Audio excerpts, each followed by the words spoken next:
എല്ലാ കൂട്ടുകാർക്കും നമസ്കാരം. നമ്മുടെ പുതിയ വീഡിയോയിലേക്ക് സ്വാഗതം. ഇന്നത്തെ നമ്മുടെ വീഡിയോ വളരെ ടേസ്റ്റി ആയിട്ട് വളരെ സോഫ്റ്റ് ആയിട്ടും പഞ്ഞി പോലെ ഉള്ള വട്ടയപ്പം തയ്യാറാക്കി എടുക്കുന്നതാണ്. ഈ ഒരു വട്ടയപ്പം തയ്യാറാക്കി എടുക്കാനായിട്ട് ഞാനിവിടെ അരിപ്പൊടിയൊന്നും ഉപയോഗിക്കുന്നില്ല. വളരെ എളുപ്പത്തിലാണ് നമുക്കിത് ഉണ്ടാക്കിയെടുക്കാൻ സാധിക്കുന്നത്. ഇനിയിപ്പോ ഒരു കേക്ക് കഴിക്കാനൊക്കെ തോന്നുമ്പോൾ ഈ ഒരു രീതിയിൽ ചെയ്തെടുക്കാൻ പറ്റുന്നതാണ്. ഇതൊരു കേക്കിന്റെ ടേസ്റ്റ് ആണ് കേട്ടോ നമുക്ക് കിട്ടുക. അപ്പോൾ എല്ലാവരും വീടുകളിൽ തയ്യാറാക്കി നോക്കണം. വളരെ സിമ്പിൾ ആണ്. ഇതുപോലെ ഉണ്ടാക്കി കഴിഞ്ഞാൽ നിത്യവും നിങ്ങൾക്ക് ഈ ഒരു രീതിയിൽ തന്നെ ചെയ്തെടുക്കൂ. അത്രയും നല്ല ടേസ്റ്റ് ആണ് കേട്ടോ. അതും നല്ല പെർഫെക്റ്റ് ആയിട്ട് തന്നെയാണ് നമുക്കിത് ഉണ്ടാക്കിയെടുക്കാൻ സാധിക്കുന്നത്. അപ്പോൾ നോക്കാം എങ്ങനെയാണ് മഞ്ഞ് പോലെ സോഫ്റ്റ് ആയിട്ടുള്ള വട്ടയപ്പം തയ്യാറാക്കി എടുക്കുന്നതെന്ന് നമ്മുടെ വീഡിയോയിൽ കൂടെ നമുക്ക് കണ്ടു നോക്കിയാലോ.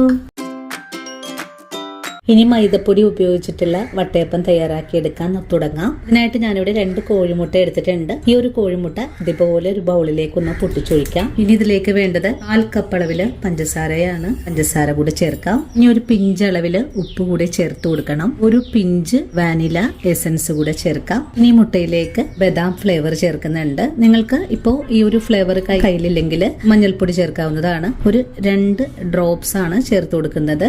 നമുക്കിതൊന്ന് നല്ലപോലെ ഒന്ന് മിക്സ് ചെയ്തെടുക്കാം. പഞ്ചസാര എല്ലാം നല്ലതായിട്ട് തന്നെ ഒന്ന് മിക്സ് ആയി കിട്ടണം. നമ്മളിപ്പോ വാനില എസൻസ് ആണ് ചേർത്തിട്ടുള്ളത്. നിങ്ങൾക്ക് വാനില എസൻസ് കൈവശം ഇല്ലെങ്കിൽ ഏലക്കപ്പൊടി ചേർത്ത് കൊടുത്താൽ മതിയാകും. അങ്ങനെ നമ്മുടെ പഞ്ചസാരയും മുട്ടയും നല്ലതുപോലെ ബീറ്റ് ചെയ്തെടുത്തിട്ടുണ്ട്. ഇനി നമുക്കിതിലേക്ക് 1 കപ്പ് അളവില് മൈദപ്പൊടി ചേർക്കാം. 1 കപ്പ് മൈദപ്പൊടി ചേർത്ത് നല്ലതുപോലെ ഒന്ന് മിക്സ് ചെയ്തെടുക്കാം. അങ്ങനെ മുട്ടയും ഈ ഒരു മൈദപ്പൊടിയും കൂടെ ചേർത്ത് നല്ലതുപോലെ ഒന്ന് മിക്സ് ചെയ്തെടുത്തപ്പോൾ നല്ല കട്ടിയായിട്ടാണ് വന്നിട്ടുള്ളത്. 1/2 കപ്പ് അളവിൽ കൂടെ മൈദപ്പൊടി ചേർക്കാം. ഈ ഒരു സമയത്ത് നമ്മുടെ മാവ് നല്ല കട്ടിയായിട്ടാണ് ഉള്ളത്. ഇതിലേക്ക് നമുക്ക് കുറച്ച് പാല് ചേർത്ത് കൊടുക്കണം. ചെറിയ ചൂടുള്ള പാല് വേണം ചേർത്ത് കൊടുക്കാനായിട്ട്. 1 കപ്പ് പാല് ആദ്യമേ ചേർക്കുന്നുണ്ട്. പാലും മുട്ടയും മൈദപ്പൊടിയും കൂടി ചേർത്ത് വീണ്ടും നല്ലപോലെ ഒന്ന് ഇളക്കി മിക്സ് ചെയ്തെടുക്കാം. ഇപ്പോഴും നല്ല കട്ടിയായിട്ടാണ് ഉള്ളത്. നമുക്കിതിലേക്ക് കുറച്ചുകൂടെ പാല് ചേർക്കാം. 1/2 കപ്പ് അളവിൽ കൂടെ ചെറിയ ചൂടുള്ള പാല് ചേർക്കുന്നുണ്ട്. വീണ്ടും നല്ലതായിട്ട് തന്നെ ഇളക്കി മിക്സ് ചെയ്തെടുക്കാം. ഈ കട്ടകളൊന്നും തന്നെ ഇല്ലാതെ നല്ലതുപോലെ ഇളക്കി യോജിപ്പിച്ചു കൊടുക്കാം. നമ്മളിപ്പോ ഇതിലേക്ക് ചേർത്തിട്ടില്ല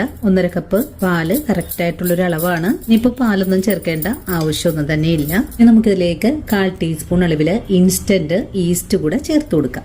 വീണ്ടും ഇതെല്ലാം കൂടി ചേർത്ത് നല്ലോണം ഇളക്കി മിക്സ് ചെയ്തെടുക്കാം. ഇപ്പൊ നല്ലോണം തന്നെ ഇളക്കി മിക്സ് ചെയ്തെടുത്തിട്ടുണ്ട്. ഇതൊന്ന് പൊങ്ങി വരുന്നത് വരെ നമുക്കൊന്ന് റെസ്റ്റ് ചെയ്യാൻ മൂടി വെച്ചു കൊടുക്കാം. ചെറിയ ചൂടുള്ള പാലിൽ മിക്സ് ചെയ്തെടുത്തിട്ടുള്ളത് കൊണ്ട് വളരെ എളുപ്പത്തിൽ തന്നെ നമുക്ക് പൊങ്ങി വീർത്ത് കിട്ടും. നല്ല അയഞ്ഞ പാകത്തിൽ മിക്സ് ചെയ്തെടുത്ത് കഴിഞ്ഞാൽ പിന്നെ നമുക്കിത് റെസ്റ്റ് ചെയ്യാനായിട്ട് മൂടി വെച്ചു കൊടുക്കാം. ഇനിയിപ്പോ റെസ്റ്റ് ചെയ്യാനായിട്ട് മൂടി വെച്ച് കൊടുക്കുവാണ്. ഇനിയിപ്പോ നല്ല പോലെ ഒന്ന് പൊങ്ങി വീർത്ത് വരട്ടെ. അതുവരെ നമുക്കൊന്ന് വെയിറ്റ് ചെയ്യാം. അങ്ങനെ നമ്മുടെ മാവ് മിക്സ് ചെയ്ത് വെച്ചിട്ട് ഒരു 2 മണിക്കൂറൊക്കെ കഴിഞ്ഞിട്ടുണ്ട് കേട്ടോ. 2 മണിക്കൂർ കഴിഞ്ഞപ്പോൾ ഞാൻ ഈ മൂടി ഒന്ന് തുറന്ന് നോക്കുവാണ്. പാത്രം മുഴുവനും തന്നെ പൊങ്ങി നിൽക്കുന്ന രീതിയിലാണ് ആയി വന്നിട്ടുള്ളത്. നമുക്കിതൊന്ന് ഇളക്കി ഒന്ന് യോജിപ്പിക്കേണ്ട ആവശ്യമില്ല. പെട്ടെന്ന് തന്നെ വട്ടയപ്പം തയ്യാറാക്കാൻ തുടങ്ങാം. ഇനിയിപ്പോ ഒരു കേക്ക് ടിന്നൊന്ന് കുറച്ച് നെയ്യൊന്ന് പുരട്ടിയെടുക്കാം.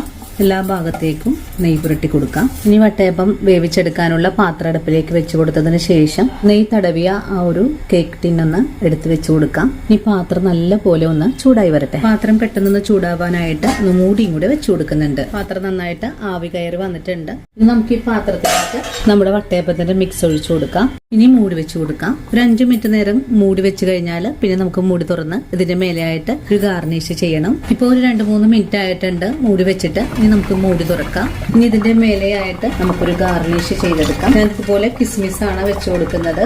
അങ്ങനെ കിസ്മിസ് വെച്ചു കൊടുത്തിട്ടുണ്ട്.